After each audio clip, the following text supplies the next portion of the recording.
And I quickly went home and took a shower, and everything was fine after that. And the very next day, while it was still puffy, it had stopped bleeding by that time, I went down and put my stuff on the street, 5 balls here, juggling, clubs here, Diablo here, unicycle at the end, and just made it up as I went along. If you think this is hard, you should have seen what it was like when my sister tied me to my motorcycle in my garage and she wouldn't let me out. I didn't know what I was talking about. I didn't, and it's like, this is, anything I could think of. But somebody started yelling at me and I started yelling back, and the Butterfly Man was born that day. After 6 shows, it was set in stone, dealing with that, the butterfly there. I mean, I didn't name him that. I called myself Nearly Normal Robert after that. Yeah, when I first got to San Francisco, I was Nearly Normal Robert. Out of Tom Robbins' book, which Nearly Normal Jimmy was one of the characters, and I thought that was a really good name. So that, and then one day at the Cannery, which you performed at, this little kid went by. I used to balance the rose on my nose, if you remember, and say that little poem, and and this little kid goes by, Mommy, let's stop and see the Butterfly Man.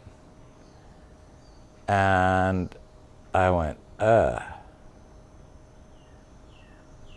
is that the name I'm gonna have to have? I guess so.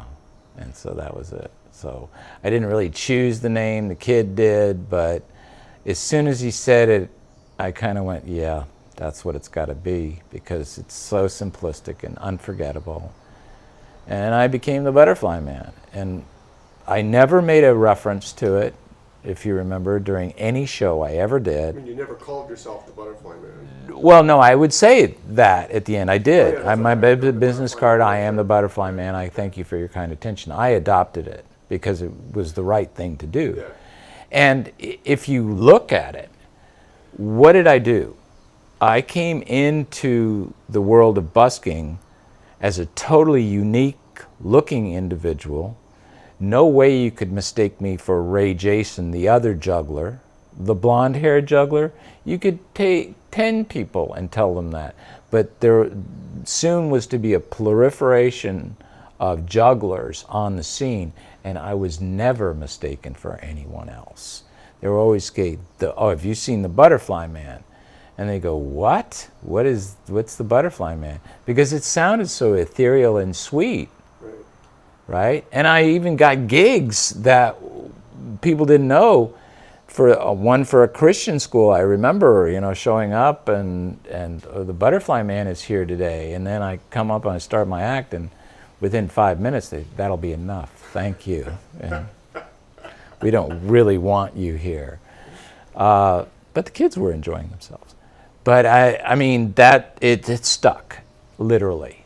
And it was the perfect thing to do to get yourself noticed, talked about, and never forgotten.